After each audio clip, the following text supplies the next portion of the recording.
estrellitas de colores, ¿no? Estas bolitas de colores, van a quedar formando la pared de esa cavidad y solo lo que entre ahí por tamaño y forma, y que además, y esto es lo más importante, forma las interacciones con estos aminoácidos, pues puede pegarse fuerte y establemente.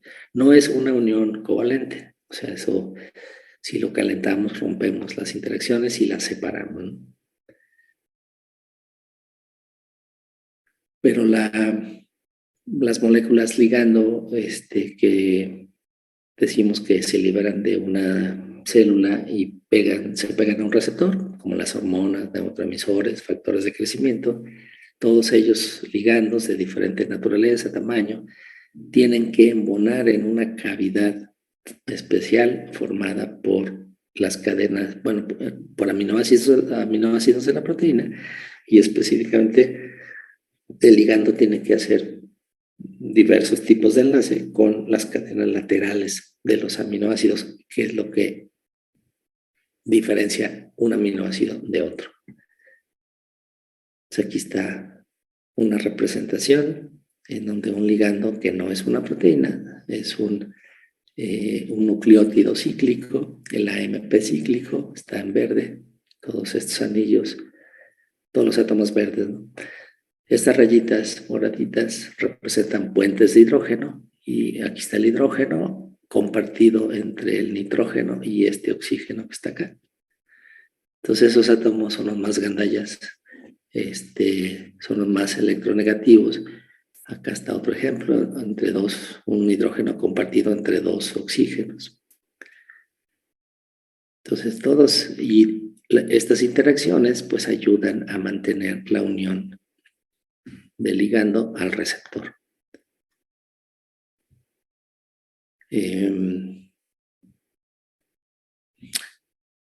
También las interacciones electrostáticas contribuyen. Aquí está el grupo amino de una cadena lateral cargada positivamente que interacciona con un oxígeno cargado negativamente. Entonces, estas interacciones y se suman. Ahorita les muestro otras, pero quiero comentarles ahorita que una de las lecturas que les envié es para exponer en clase y para que ustedes lo lean y hagan su resumen. Habla de nucleótidos cíclicos como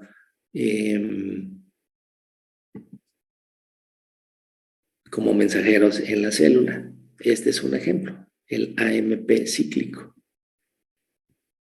En clases pasadas hablábamos del GMP cíclico. En fin, y esa lectura, estos nucleótidos cíclicos son segundos mensajeros importantes que se forman en la célula en respuesta a la activación de receptores membranales. Por esa razón les di esa lectura, 2-3 hojas, está cortita.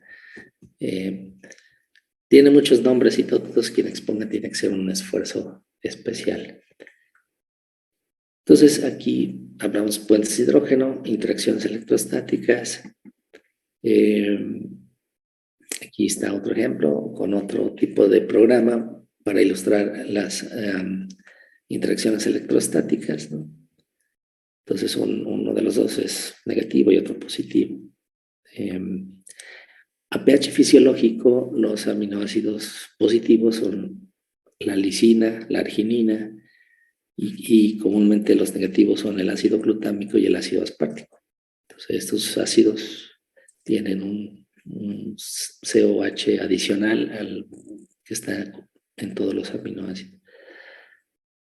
Aquí están los aminoácidos no polares, forman interacciones hidrofóbicas.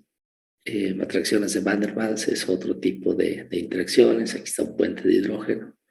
Entonces, la cavidad de un receptor usa una combinación de todas las fuerzas que les dije para unir con mucha afinidad a su ligando. Me lo voy a pasar. Aquí está la estructura de un dominio SH2, del que hablábamos anteriormente. Y entonces las bolitas es una representación espacial de los aminoácidos.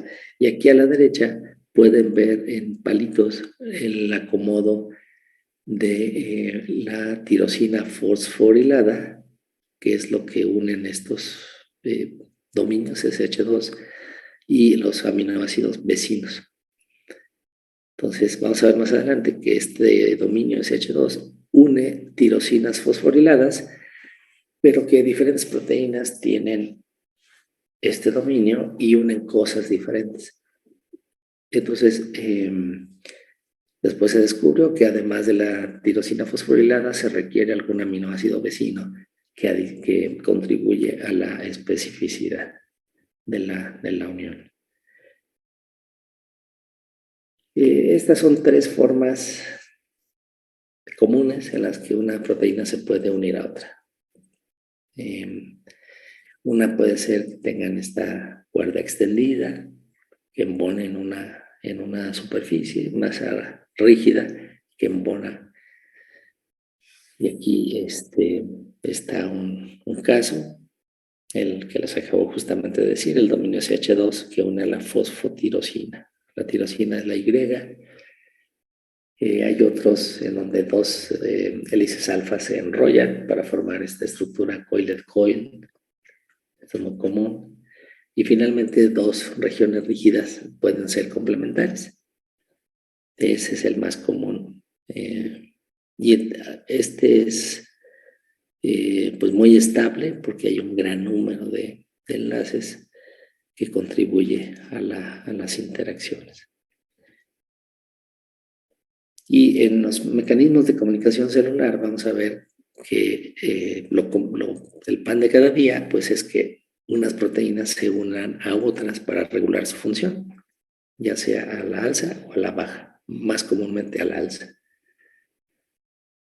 Aquí les muestro otra representación de la estructura del anticuerpo que les mostré anteriormente.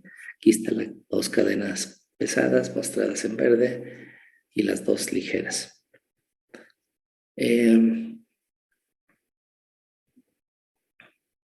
Les muestro aquí, vean cómo un solo dominio de inmunoglobulina se requiere para mantenerse estable de este puente disulfuro. Este es un átomo de azufre que pertenece al aminoácido cisteína. Entonces, en la cisteína normal es SH. Entonces, aquí se oxidó para formar este puente disulfuro que funciona como grapa para unir, pues darle esta forma al péptido, ¿no? Este puente disulfuro es un enlace covalente. Podemos hervir la muestra y el enlace va a resistir. Vean, cada dominio de inmunoglobulina tiene ese puente disulfuro y además las dos cadenas pesadas se unen entre sí por dos puentes disulfuro de esta región media entre el que separa el par de dominios de inmunoglobulina. También la cadena ligera se une a la pesada con un puente disulfuro. Aquí se ve y acá también. Estos puentes disulfuro se pueden destruir adicionando un agente reductor. En el laboratorio todos tenemos DTT o beta-mercaptoetanol, que huele horrible. Le pone uno un poquito de eso y se reducen estos puentes. Se introduce hidrógeno a cada átomo de azufre y se rompe este enlace. Bueno, este es lo que les quería comentar hace rato, que tenemos anticuerpos, nos vacunan contra diferentes cosas y siempre hacemos esta molécula de anticuerpos. Entonces, ¿qué es lo que le da la especificidad? Bueno, pues es esta parte que se llama el sitio de unión al antígeno. Está formada en parte por la cadena ligera y en parte por la cadena pesada. Entonces son los extremos. Y vean en una amplificación a la izquierda, vemos las hojas beta ahora. Vean cómo esta parte de unión son las asas, son los loops o asas, las que directamente conectan, reconocen específicamente al antígeno. que en general es una proteína de un virus o de una bacteria. Y eso es el inicio de un proceso que va a acabar con el bicho, ¿no? Entonces, estas asas, que les repito, a veces parecen aburridas porque pues, no son ni alfa hélices ni hojas beta y están ahí como que pues, sin más chiste, pues eso es la parte medular, la parte funcional. Y claro, su ubicación en esta posición, pues sí depende de la estructura de todo el dominio. Si rompemos el dominio, pues este sitio de un antígeno se va a perder. Vean aquí la posición del puente disulfuro. Está justamente en medio del dominio para mantener las hojas beta juntas. Bueno, esto ya no lo podemos saltar. Bueno, ¿alguna pregunta hasta aquí? ¿Comentario?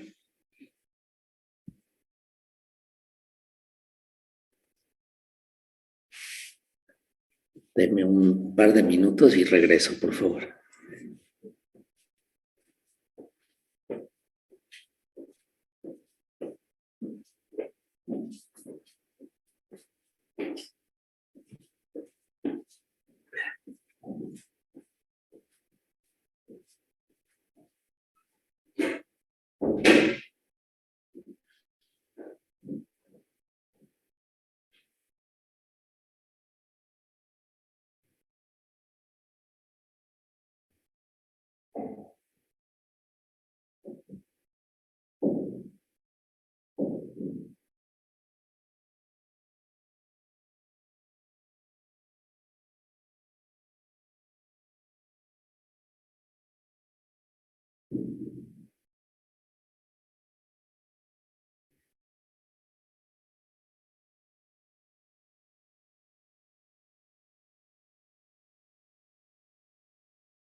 Bueno, vamos a seguir con nuestra clase. Vamos a hablar, les he hablado de comunicación intercelular y de ejemplos que son como la excepción más que la regla, ¿no? Les conté la historia del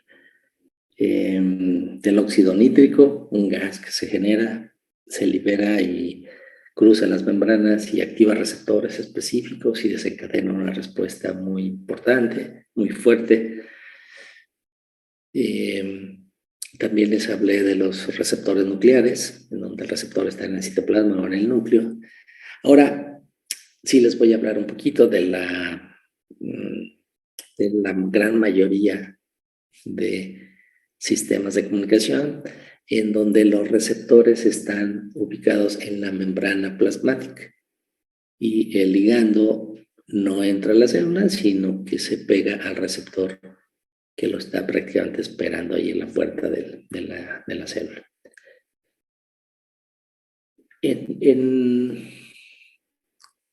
Podemos clasificar los receptores de membrana en tres tipos, tres categorías que funcionan, como van a ver, de forma muy diferente una de otra.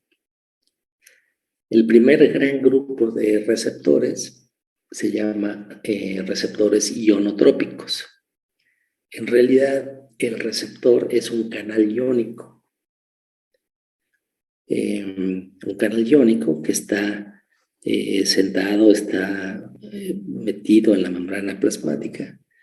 Ya vimos al principio de este curso cómo está formada la bicapa, la membrana plasmática por una bicapa lipídica.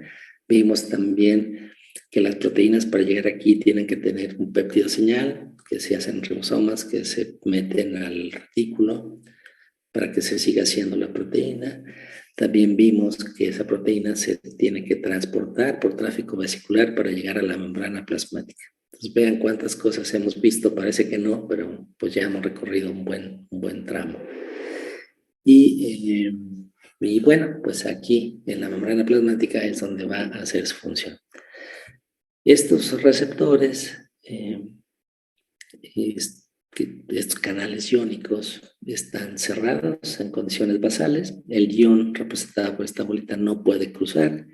Y cuando llega el receptor, cuando llega el ligando o la molécula señal, que desafortunadamente aquí lo pusieron del mismo color que los iones, no debería ser así. El ion no es el que se pega al canal, deberían de ponerle una rojita o de otro color.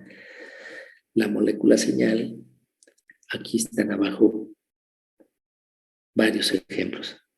Hay dos grupos, unos azules y unos rojos, de moléculas que se pegan al receptor y hace que se abra un canal iónico que ahora es capaz de conducir iones de un lado de la membrana al otro. Estos 5 nombres aquí, curiosamente 3 son aminoácidos, pero estos 5 funcionan como neurotransmisores en el cerebro. Los que están en azul reducen la actividad, son inhibidores y abren un tipo de canal iónico que deja pasar cloruro. Y vamos a ver ya en la parte final de este curso cómo funciona eso, ¿no? Y los que están en rojo abren canales que dejan pasar sodio y que se llaman aminoácidos o neurotransmisores excitadores para incluir a la acetilcolina. Entonces, vamos a ver, hay muchos tipos de canales iónicos regulados por ligando, ¿no? Cuando tengan alguna pregunta, con toda confianza.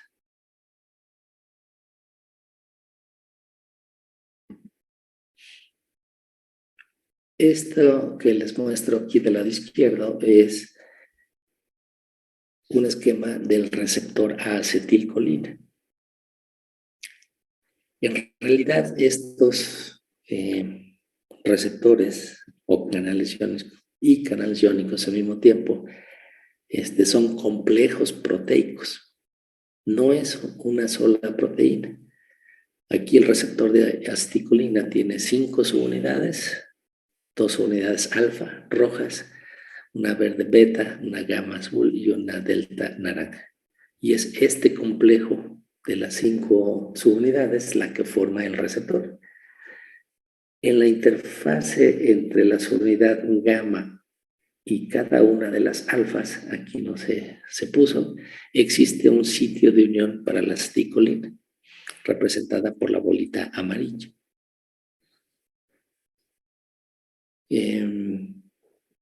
Vean cómo una gran parte del receptor está por fuera de la bicapa. Acá se ve más a la derecha en en esta representación de listones. En condiciones basales, en donde no hay acetilcolina, el canal está cerrado y en la parte central está obstruida por 5 leucinas. Cada una de las unidades contribuye con una leucina para que se forme una unión de leucinas en medio, y es una puerta que no va a dejar pasar el sodio, iones a través, ¿no? Y cuando se pega la aceticolina, estas leucinas se hacen a un lado y entonces pues ya el ion sodio puede pasar de afuera hacia adentro y eso va a cambiar el potencial de membrana. En el cerebro tenemos receptores aceticolina en numerosas neuronas, pero donde es especialmente importante este canal es en el músculo esquelético. Todo el músculo, todo nuestro recubrimiento externo es músculo esquelético, ¿no? Abajo de la piel.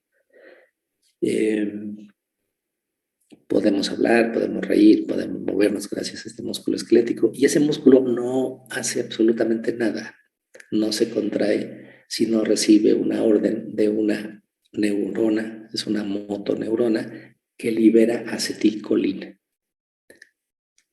Entonces, para que el músculo se contraiga, se tiene que activar el receptor nicotínico a la acetilcolina. ¿Alguien me puede decir por qué se llama receptor nicotínico? Lo vimos hace algunas clases.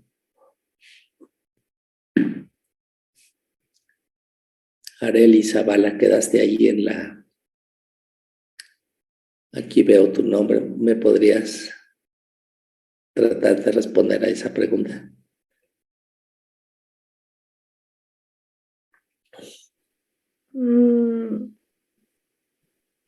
La verdad no sé, profe. Ok, está bien, no te preocupes. Aquí a un lado tuyo está Valeria. Sí, yo. Recuerdo que, que eran capaces de responder a la aceticolina, ¿no? Ok, por eso es Y un receptor a acetilcolina. ¿Y por qué le llamamos nicotínico? Por la nicotina, ¿no? Yo creo. Sí, pero la nicotina, ¿qué pasa? ¿Qué pasa con la nicotina? ¿Qué hace la nicotina o por qué le llamamos? ¿Por qué es importante aquí?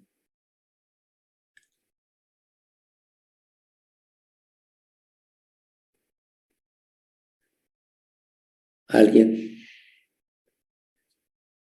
creo que los movimientos que tengo son de control voluntario, de la memoria, atención, sueño y alerta, dolor y ansiedad, pero no sé si son esos a los que está preguntando. No, o sea, la pregunta es por qué este receptor es a la acetilcolina es de tipo nicotínico. Para empezar, ¿hay otro tipo de receptor a la acetilcolina?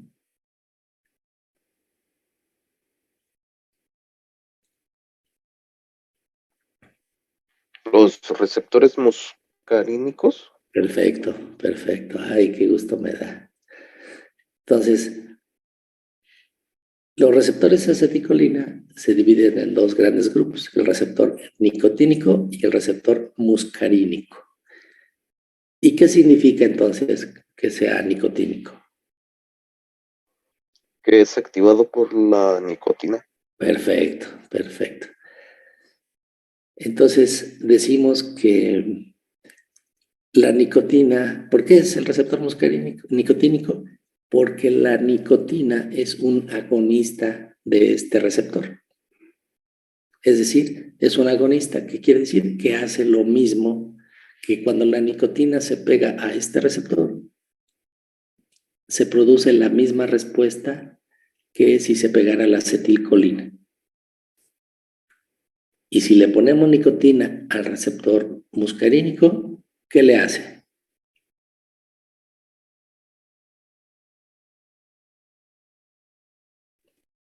Pues yo creo que nada. Perfecto, esa es la respuesta, no le hace nada. Y al revés también, si ponemos muscarina a este receptor, pues no le hace nada. Perfecto. Entonces dijimos que la respuesta celular a un ligando, en este caso a la acetilcolina, pues depende en parte del receptor. Bueno, ok. Aquí abajo está el esquema, abajo está la célula muscular, tenemos al receptor en rojo, acetilcolina, tiene sus dos huequitos para acomodar a dos moléculas de acetilcolina. Cuando el receptor no está unido al ligando, el canal está cerrado. Cuando se une la acetilcolina, el canal se abre y el sodio entra. Ahora, la acetilcolina, abajo es músculo, arriba es una neurona. Es la terminal nerviosa de una motoneurona. Si no movemos la mano, está inactiva y la acetilcolina está almacenada en vesículas sinápticas. Y acuérdense que y luego cuando queremos mover la mano, producimos un impulso nervioso, potenciales de acción que se origina en el segmento inicial del cono axónico, que hablamos del cono axónico, del segmento inicial del axón, rico en canales de sodio sensibles a voltaje, y esa señal eléctrica viaja e invade la terminal nerviosa. Al invadir la terminal nerviosa, abre canales de calcio sensibles a voltaje.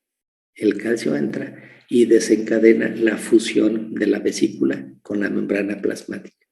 Unos mecanismos que medio revisamos cuando hablamos del tráfico vesicular. Decíamos que tiene que haber las snares. Hay una B snare y una T snare trimérica en la blanco, y que se unen entre sí, se enroscan y acercan las dos membranas, expulsando el agua y permitiendo la fusión de los lípidos. La vesícula se fusiona, se libera la acetilcolina al espacio sináptico y el receptor está prácticamente enfrente. Cuando se abre el receptor, cuando se activa el receptor, perdón, se induce este cambio conformacional. Las leucinas que formaban por la parte central se hacen a un lado y permiten el paso del sodio. Ahora, hay muchos tipos de canales iónicos. La entrada de este sodio despolariza la membrana y eso abre otros canales distintos también para sodio. Y bueno, vamos a dejarlo por ahí, por el momento. Bueno, el segundo tipo de receptores, la segunda clase de receptores, hablando en términos generales, son los receptores acoplados a proteínas G. Estos receptores, todos, y hay una lista muy, muy grande, tienen 7 cruces transmembranales, todos ellos. Un gran número de medicinas que usamos interaccionan, modulan la función de este tipo de receptores. El receptor, como su nombre lo dice, está acoplado a una proteína G. Esta proteína G es heterotrimérica. Tiene 3 subunidades que se llaman alfa, beta y gamma. La alfa y la gamma tienen un ácido graso que permite que se ancle a la membrana. Y tenemos una enzima inactiva. Cuando llega una molécula señal, se une a la cavidad en el receptor e induce un cambio conformacional en el receptor que le permite ahora interaccionar con la proteína G que estaba ahí vecina y la activa. La activación de una proteína G heterotrimérica involucra la disociación de la subunidad alfa de beta gamma. La subunidad alfa libre va a asociarse con la enzima que antes estaba inactiva y va a aumentar su actividad. y ligandos que podrían ser esta bolita roja. Estos son neurotransmisores y hormonas también la última, pero dopamina, adrenalina, noradrenalina. El receptor a dopamina pues no une adrenalina ni noradrenalina, y el receptor a noradrenalina pero no une ninguna de las otras dos, pero todos los receptores tienen 7 cruces transmembranales. Todos los receptores, cuando se activan, a su vez activan, valga la redundancia, una proteína G, y la proteína G activa se va a unir y va a regular la función de otra proteína que llamamos efectora. En general, la actividad va hacia arriba, pero también puede ir hacia abajo. ¿Alguna pregunta?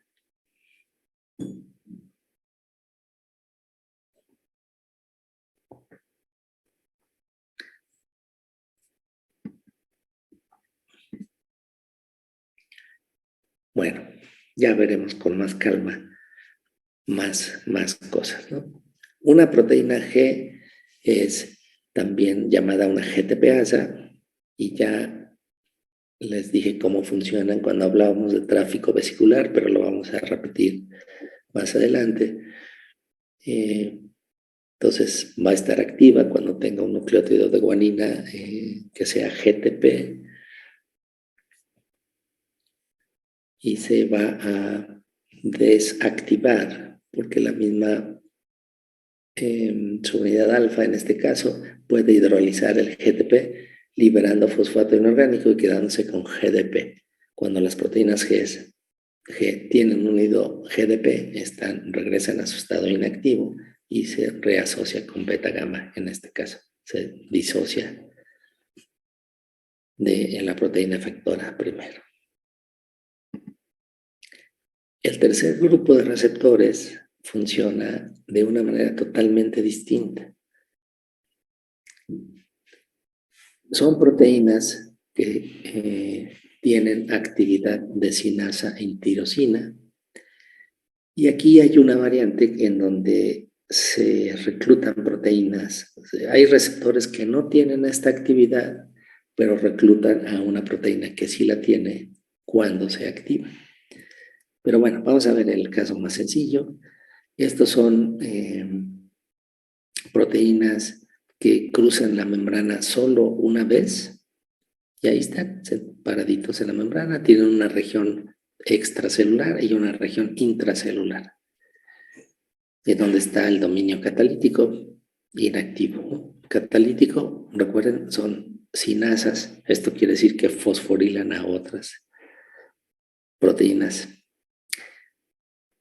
Ahora, el ligando de estos receptores forma dímeros, y cuando un ligando se une a su receptor, acerca 2 unidades del mismo tipo de receptor. Se dice que dimeriza al receptor. Cuando estos proteínas quedan tan cerca una de la otra, uno de ellos, el de la izquierda, fosforila al de la derecha, y el de la derecha fosforila al de la izquierda. Entonces, en ocasiones se dice que la unión del ligando induce la autofosforilación del receptor. Esto es cierto y no. O sea, no es que él se fosforile a sí mismo, pero sí fosforila a uno de su misma clase y él le regresa el favor porque tienen que estar muy juntos. Y la dimerización y el acercamiento de estos monómeros para que esta activación pueda ocurrir es gracias a el ligando que está en forma dimérica. Y aquí hay muchos ligandos. Estos son péptidos pequeños. Estos son proteínas pequeñas, son péptidos. Aquí significa Vascular Endothelial Growth Factor, Nerve Growth Factor, factor de crecimiento neural. Este es el factor de crecimiento vascular, y el Epidermal Growth Factor. ¿no? Factor de crecimiento epidérmico. Son péptidos y cada uno de estos también se genera en muchas formas y es bastante complejo. Una de las lecturas que les dejé, que les envié hace rato, habla acerca del NGF. Son unas notas, un par de notas que salieron el año pasado.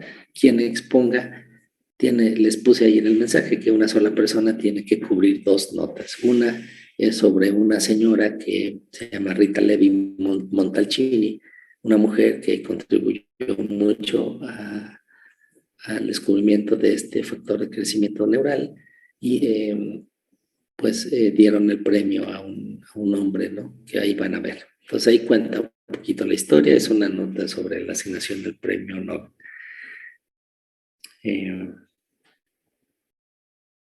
Bueno, la otra variante es lo que les decía, en donde la molécula señal se activa un receptor, pero este receptor pues no tiene la capacidad de fosforilar nada, carece de este dominio catalítico, pero lo que hace es reclutar a una enzima que sí tiene esa capacidad de fosforilar a otras proteínas.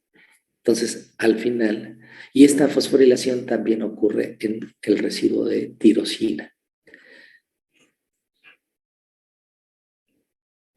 Ahorita vamos a ver que, bueno, entonces todos los que pertenecen, todos los receptores de ambos tipos, fosforilan y fosforilan en tirosina. Y entonces, pues se hace una buena... Las vías de señalización siempre son bastante complejas. Estamos hablando del receptor y de una molécula señal. Cuando el receptor se activa, entonces pasa la señal a otras proteínas que luego van a amplificar esa señal, por ejemplo, a generar AMP cíclico, dijimos hace rato. Entonces una enzima puede hacer varias rondas de catálisis para producir un segundo mensajero. Y ya el segundo mensajero pues tiene que activar a otra proteína.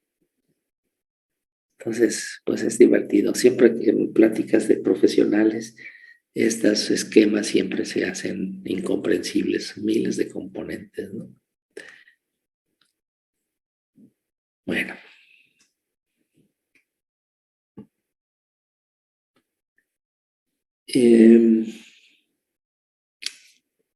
¿Cómo se regula la interacción de proteínas o la función de proteínas en estas vías de señalización? Entonces, una forma muy popular de regular la función de proteínas es la fosforilación. Entonces, se los dije aquí. Entonces, estos receptores se transfosforilan o reclutan a una sinasa que puede fosforilar a otras proteínas. Y bueno, ¿y luego qué? Pues ¿qué pasa con la fosforilación? Que cambia la función de proteínas, ¿no?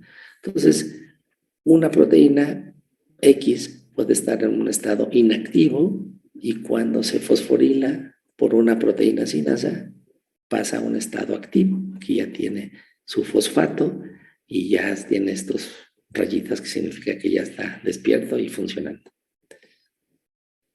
Esta adición del fosfato lo hace una proteína sinasa utilizando ATP, el ATP producido en la mitocondria. Y claro, solo cuando hay una señal específica, ¿no?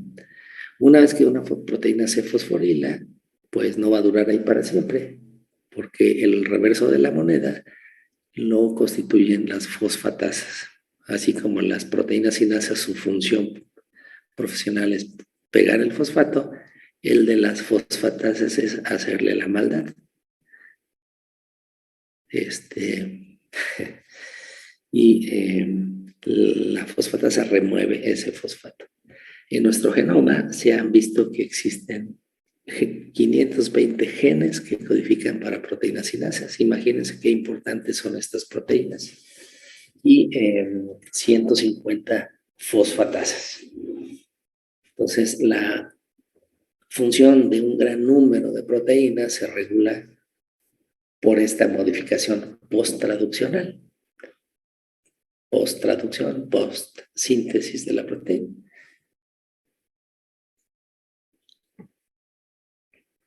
Entonces, aquí está ilustrado lo mismo. Una proteína sinasa va a pegar un grupo fosfato. El fosfato es un PO4, un átomo de fósforo con 4 oxígenos. Siempre se une a un OH, a la cadena lateral de un aminoácido que tenga un OH, y se forma un enlace éster. Entre un ácido y un OH se forma un enlace éster. Dijimos, este trabajo lo puede hacer solo la proteína sinasa y utiliza ATP como donador del fosfato, y lo que queda es el ADP. Y el reverso, pues, es la fosfatasa. Aquí está el ATP. ¿Qué es el ATP? Pues es un nucleótido tiene una base nitrogenada que llamamos adenina, con 2 anillos, una molécula de azúcar, que es la ribosa, y 3 fosfatos, que llamamos alfa, beta y gamma. Y lo que hace la sinasa es pasar el fosfato gamma, pegárselo a una proteína en un aminoácido que tenga un OH, para que se pueda formar el enlace éster. ¿Qué aminoácidos tienen un OH? Solo 3 aminoácidos: la serina, la treonina y la tirosina.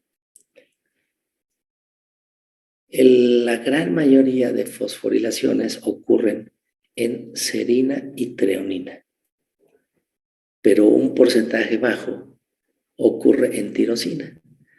Y todas las fosforilaciones, la gran mayoría de las fosforilaciones relevantes para la señalización ocurren, que les estoy platicando, son de este tipo, caen en esa categoría.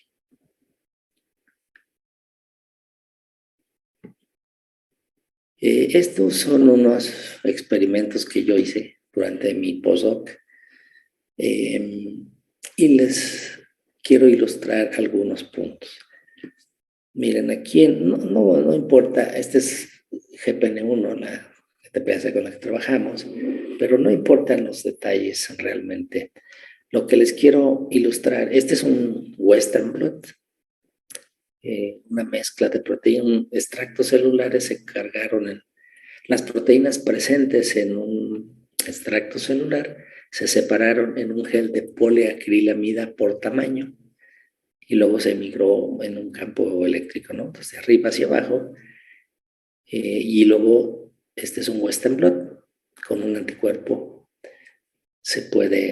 primario que reconoce la proteína principal, y luego un secundario que genera esta mancha verde, negra. Un anticuerpo primario se une a nuestra proteína de interés, y luego un anticuerpo secundario se une al anticuerpo primario, pero tiene una enzima que genera luz, que es la peroxidasa rábano, y luego la vemos en un cuarto oscuro. Resumiendo, esta barrita negra representa la posición de la proteína de interés. Ahora, vean cómo con el tiempo que arriba, a las 10, 12 horas, aparece más fuertemente esta bandita que migra más lentamente. El mensaje que les quiero comunicar es que en muchas ocasiones, pero no siempre, la fosforilación de una proteína se ve reflejada en su movilidad electroforética. Entonces yo aquí utilicé eso como un indicativo de que la proteína se estaba modificando de alguna manera. El mismo anticuerpo reconoce estas dos formas. ¿Cómo sé que es fosforilación? porque trato el extracto que me da estas dos bandas, lo trato con una fosfatasa antes de correr el gel. La fosfatasa va a remover el fosfato y vean cómo hace que la proteína ya migre más rápido. Entonces esto comprueba que sí, el cambio de movilidad se debe a la fosforilación de la proteína. Pero no siempre es así. En ocasiones se fosforila y no hay cambio. Depende de la proteína y el residuo específico que se fosforila. Otra cosa que les quiero compartir es, aquí se ilustra que se pueden hacer anticuerpos que reconozcan específicamente a la proteína fosforilada en un aminoácido particular. Entonces, yo aquí con trabajo detectivesco logré identificar que la proteína se fosforilaba en la serina 314, y luego mandé a hacer un péptido sintético donde la serina 314 se encontraba fosforilada sintéticamente, y se lo inyecté a un conejo y el conejo hizo anticuerpos y su anticuerpo reconoce a la proteína fosforilada, pero no a la no fosforilada que está acá a la izquierda. Sé que aquí está la otra porque con el anticuerpo PAN que ve a la proteína independientemente de su estado de fosforilación, reconoce a esta banda, pero el anticuerpo no la ve, es la misma membrana. ¿Alguna pregunta de estos ensayos? Sí, la parte que no entendí es la A. ¿Qué diferencia hay entre la inferior y la superior, las manchas? ¿Es el mismo componente? Es la misma proteína, porque está siendo reconocida por el mismo anticuerpo, pero la mancha más grande que migra más rápido, esto es la que está más abajo, esa es la forma sin modificar de la proteína. Y la mancha de arriba, la banda superior, esa banda representa a la misma proteína fosforilada. Ya, entendí. Gracias. ¿Y cómo sé que está fosforilada? Porque si yo trato ese extracto celular con una fosfatasa, revierto ese cambio en movilidad. Entonces aquí en el primer carril está la proteína SIN que migra normal. Luego le hago un tratamiento que es ponerle una droga que arreste las células en mitosis y la proteína ve que diferente migra, mucho más lento. Si yo incubo esa proteína o ese extracto con buffer, pues se sigue viendo igual. Pero si le puse la fosfatasa, entonces ya migra como si no estuviera fosforilada. Y lo que una fosfatasa hace profesionalmente es remover los fosfatos. ¿Sale? Sí, esa parte sí creía haberla entendido, pero la de arriba como que no sé, no, me perdí. Sí, acá arriba es que en realidad es como una historia completa. Aquí arriba lo que es estrictamente correcto decir es que es una forma de la proteína que migra más lentamente que la forma principal. Entonces es una fracción de proteína que tiene algo diferente a la que migra más rápido, ¿no? Y el experimento de abajo demuestra que es fosforilación. Hay otras causas, hay otras modificaciones posttraduccionales que hacen que las proteínas migren más lentamente. Ya les he hablado yo de al menos una de ellas, que es la glicosilación de la proteína. Entonces, si este cambio en movilidad electroforética se hubiera debido a una glicosilación de la proteína, pues ese cambio en movilidad no hubiera sido alterado por una fosfatasa, sino necesitaría una enzima que remueva los azúcares. Esto se puede hacer, se puede comprar, yo lo he hecho para otras proteínas. Y entonces pues ya se ve muy bueno. Bueno. Sí, aquí por cierto, en B lo que se muestra es que nuestra proteína favorita se fosforila en mitosis. Vean qué bonito. Con ocodazol, el ocodazol es una droga que impide la formación de microtúbulos y entonces arresta las células en mitosis. La célula no puede dividir sus cromosomas en dos juegos iguales y activa un proceso de control de calidad que impide salir. Entonces arresta las células en mitosis y vean nuestra proteína, toda la proteína se fosforila, ya sé que es fosforilación. Pero no sabemos qué consecuencias tenga esa modificación de nuestra proteína. No ha sido una historia totalmente completa todavía. Bueno, ahora, ¿cómo cómo podemos investigar experimentalmente la relevancia funcional de la fosforilación de una proteína? Bueno, para empezar, necesitamos saber, una proteína tiene muchas serinas, muchas treoninas, muchas tirosinas. Necesitamos identificar en qué aminoácido está siendo fosforilada. Si en la serina 14, en la 70, en la 320, porque va a haber un montón. Una vez que tengamos esa información, que requiere mucho trabajo y que pues, puede que no sea fácil obtener, podemos hacer dos manipulaciones. Una manipulación que prevenga la fosforilación. En ese caso, lo que hacemos es, a nivel del DNA, cambiar el codón que codifica para la serina, treonina o tirosina correspondiente por una alanina. La alanina no tiene un grupo OH, por lo tanto, la sinasa no va a poder formar el enlace éster entre el fosfato y el OH.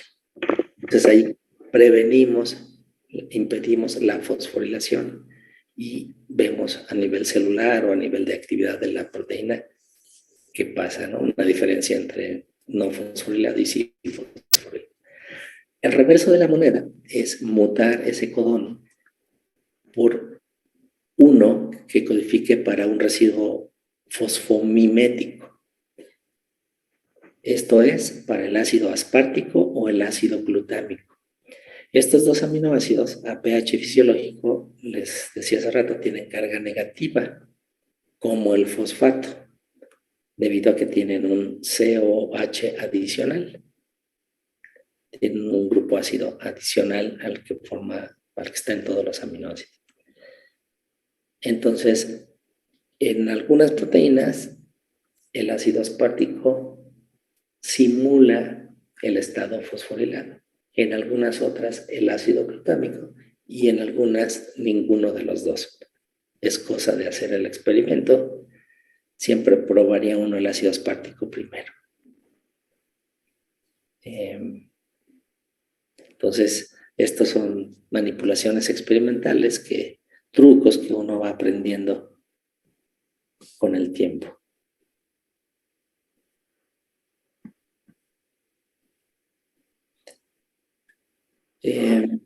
Hay muchas, más de 500 proteínas sinasas en nuestro genoma y todas ellas tienen una estructura tridimensional parecida. Tienen un loop, un asa que une el fosfato, y tienen todas estas puntas de flecha roja. Es interesante porque señalan las asas o loops que representan inserciones en la proteína, en un esquema básico de la proteína. Entonces, diferentes sinasas tienen diferentes inserciones y pues les dan identidad, ¿no?, a cada uno de ellos. Este loop catalítico pues es esencial para que se catalice la formación del enlace éster. Todas las sinasas se puede hacer el cladograma o pues sí, organizar evolutivamente por grupos. Entonces, hay sinasas que regulan el ciclo celular, ¿no?, las CDKs. Hay sinasas proteínas sinasas que son activadas por los nucleótidos cíclicos. Vean cómo hay una sinasa que es activada por el AMP cíclico, otra sinasa que es activada por el GMP cíclico. Entonces, los nucleótidos cíclicos son importantes en las vías de señalización y por eso les di esa lectura que les envié ahorita en la mañana. Claro, tenemos a toda la subfamilia de sinasa, de receptores en tirosina, de las que hablamos hace rato. Y también hay otros que fosforilan en serina, del cual no les voy a platicar. Pero entonces la fosforilación pues, es muy importante en las vías de comunicación intracelular. Cuando un ligando activa su receptor, hay varias formas. Puede ser, en este ejemplo ya está el complejo formado. Se activa el receptor, pues se modifica, se fosforila algunas proteínas, ¿no? Vean este esquema, esta organización es como común, ver una proteína scaffold o de andamio, que sirve como punto de anclaje para varias proteínas que no se hablan entre sí, a menos que el receptor dé la orden e inicie la cadena de la comunicación entre ellos, ¿no? En otras ocasiones, el receptor se fosforila en sitios específicos y ese sitio fosforilado es punto de anclaje para proteínas específicas. Y entonces ya, ahora sí, las proteínas 1, 2, 3 quedan vecinas entre sí y pueden hablarse entre sí o pueden pasar el mensaje a otras proteínas.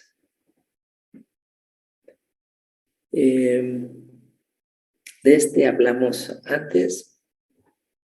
Hay esta enzima, la PI3 que fosforila a un lípido de inositol que ya está fosforilado en 2 posiciones para formar el de 3 posiciones. La PI3 sinasa fosforila en el carbono, el 1H unido al carbono 3 del inositol, pero ya está fosforilado en las posiciones 4 y 5.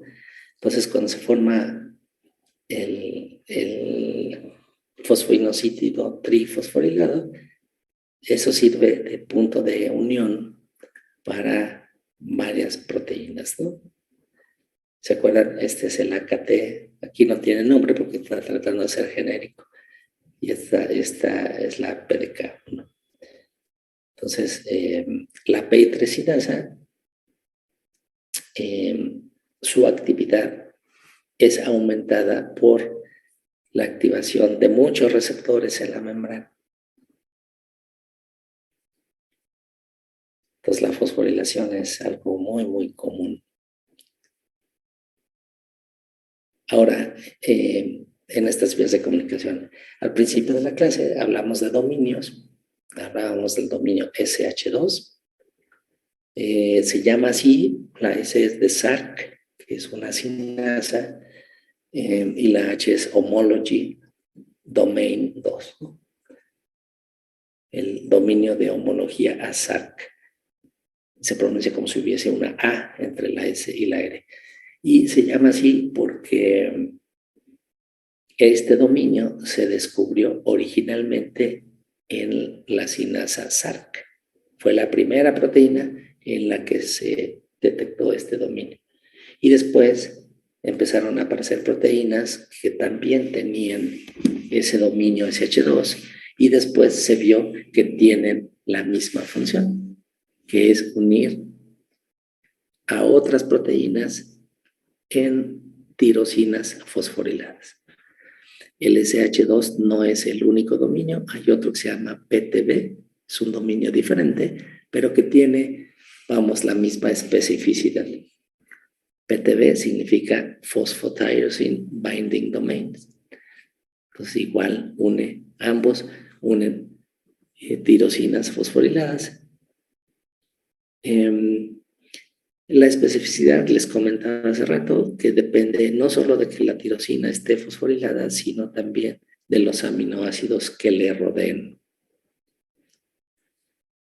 En esta misma proteína SARC se descubrió otro dominio, también por primera vez, se le denominó SH3, SARC Homology Domain 3, y la especificidad de este dominio es que une segmentos cortos ricos en prolina. Entonces, la prolina es un aminoácido de los 20 que forman las proteínas y aquí no dice de qué tamaño debe ser el segmento ni cuántas prolinas debe haber. Se define, no hay un requisito estricto, se define así de forma más genérica, ¿no? Ricos en prolinas, tiene que haber varias prolinas en un segmento y entonces se pega el dominio hacia allá. El dominio de plextrina, pH. Este dominio de pH une al fosfoinosídido producido por la PI3 sinasa, que es, si se acuerdan, es el fosfatidilinositol 4,5, bueno, no, aquí es el 3,4,5 trisfosfato. Y ese dominio es este que está en las proteínas verde y café. Este dominio de pH es el que les permite reconocer a los 3 fosfatos. Si hay 2 fosfatos, pero no está fosforilado en la posición 3 del inositol, las sinasas estas no se unen. Entonces, por eso es muy específico. Cuando llega una señal de otro lado, activa el receptor, activa la presinasa para que se genere este segundo mensajero y ya, ahora sí, se puede reclutar estas 2 proteínas.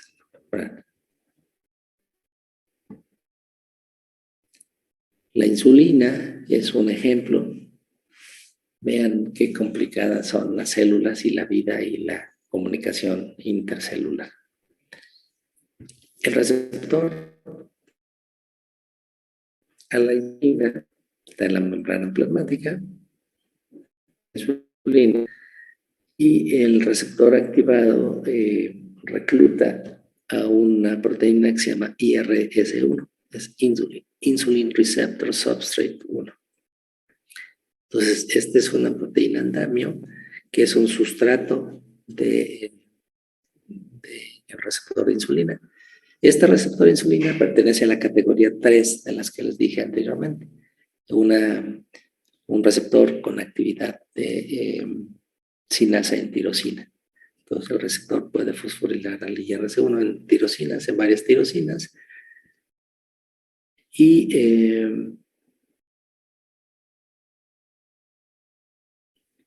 las tirosinas fosforiladas en el IRC1 funcionan como sitio de unión a un dominio SH2 que está en una proteína que se llama GRAP2, que está, su único chiste es que es una colección de dominios. Tiene 2 dominios SH3 y un dominio SH2. Y es una proteína adaptadora, una proteína puente. Cuando el IRC1 está fosforilado en este sitio, en esta tirosina, pues se pega ahí. Y por otro lado, se pega a otra proteína, scaffold de andamio, y a otra proteína que se llama SOS.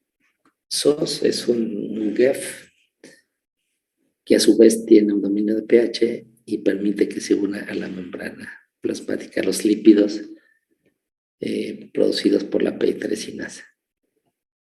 Entonces, cuando se pega la insulina a su receptor, se activa la PI3 sinasa y se genera el PIP2, que sirve como sitio de anclaje para proteínas que tengan el dominio pH. Entonces se conoce muy bien este sistema porque, pues, como saben, la diabetes es un problema de salud en donde falla esta comunicación desencadenada por la insulina. ¿Alguna pregunta? Ahora sí nos vamos a echar la clase completa.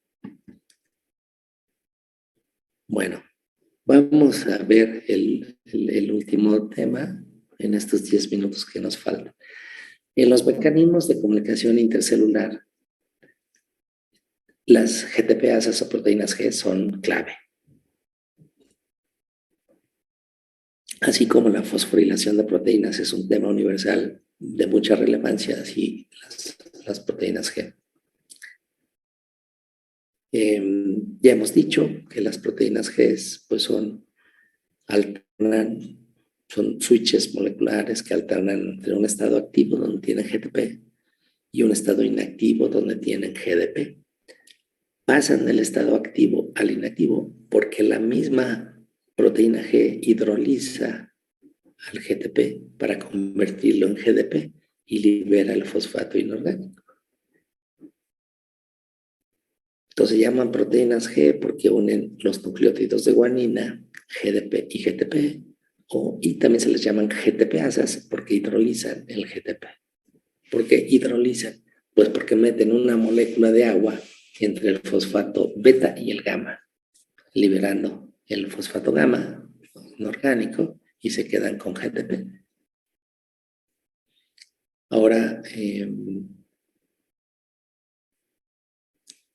la mayoría de las GTPasas no sueltan su GDP de buen grado, ¿no? Es un proceso lento para pasar a un estado vacío.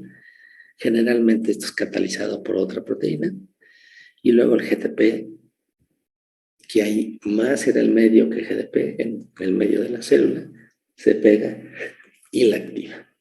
Entonces, de forma general, así funcionan las GTPasas. Creo que esto ya se los había enseñado. Del estado inactivo al estado activo, pues es por la unión del GTP. Aquí ayuda en este proceso los GEFs, Guanidine Change Factor. Son proteínas que se unen a la GTPasa y le obligan a soltar su GDP. De tal manera que GTP se una de forma espontánea, GTP que está en el medio. Después de la GTPasa en estado activo un tiempo, ella misma hidroliza ese GTP para regresar al estado inactivo. Y este paso tampoco es muy fuerte de forma basal, sino que hay proteínas que se llaman GAPs, que se pegan a las GTPasas y les aumentan su capacidad de hidrolizar el GTP. Pero la misma GTPasa es la que tiene que hidrolizar e inactivarse solita.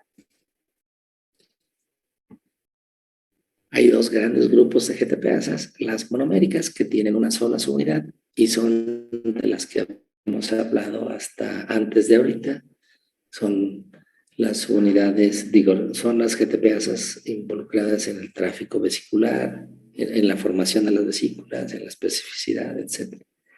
Y las heterotriméricas, que están formadas por 3 subunidades diferentes, de ahí lo de hetero.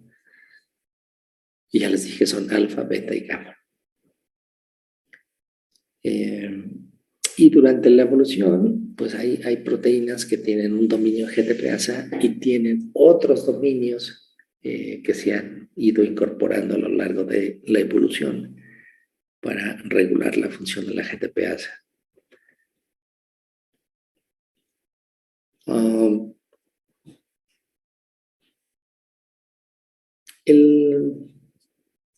Las GTPasas, digamos, la unidad básica es el dominio G, son más o menos 200 aminoácidos. Y bueno, ya les hablé de estas proteínas auxiliares.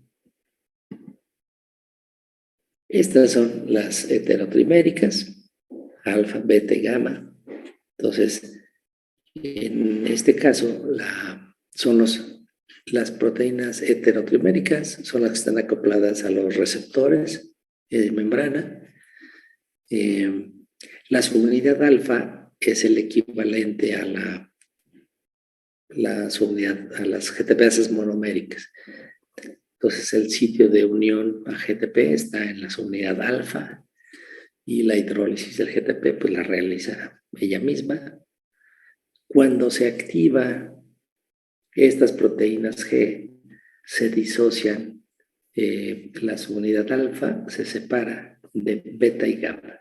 Beta y gamma se permanecen asociadas y beta gamma sola va y se une a proteínas efectoras y regula su función. Les digo, generalmente aumenta la actividad de una enzima o abre un canal iónico, el tipo de proteína varía, y cuando hidroliza su GTP, se separa de esa proteína efectora y se reasocia con beta gamma. Entonces, beta gamma no se va muy lejos. Por muchos años se pensaba que alfa era la única que podía señalizar, y en realidad beta gamma también lo puede hacer.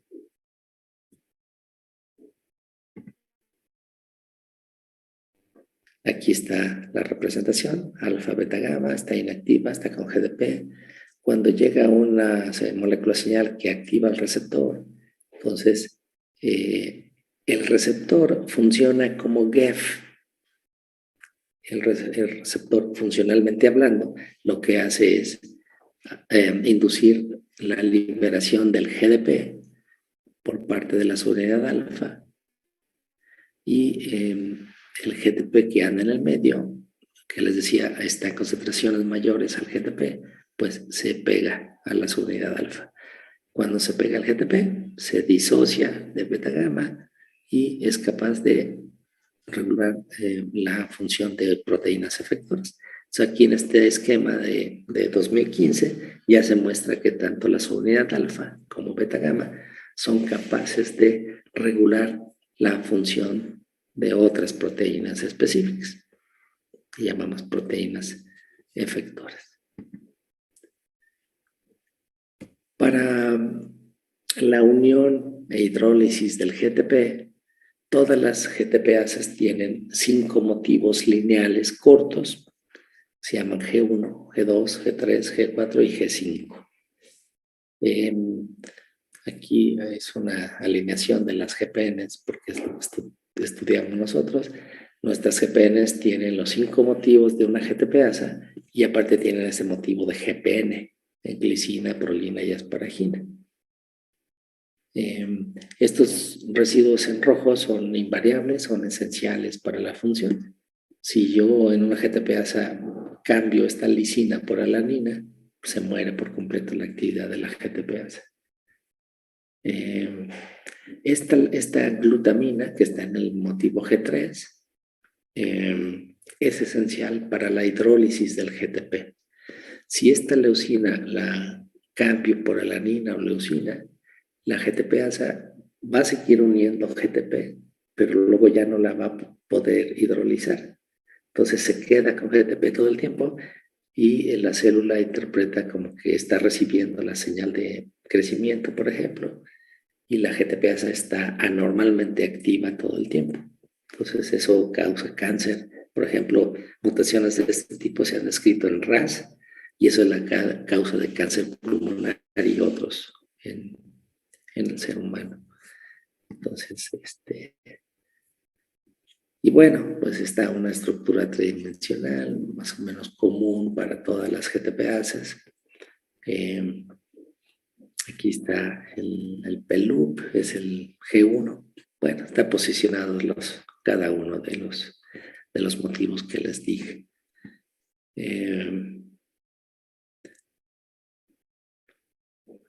Hay cambios conformacionales entre la proteína cuando tiene GDP o tiene GTP. Y las dos partes de las GTPasas que se mueven más se llaman switch 1 y switch 2. Son asas, son de esas partes que aparentemente eran aburridas, pero vean cuando tiene GTP qué ordenaditos son todo el switch 1 y el switch 2, se sobrelapan bien bonito. En cambio, cuando tiene GDP está más móvil, más desordenado. Bueno, creo que aquí podemos terminar para que puedan descansar un minuto. Bueno, no sé si tengan alguna pregunta.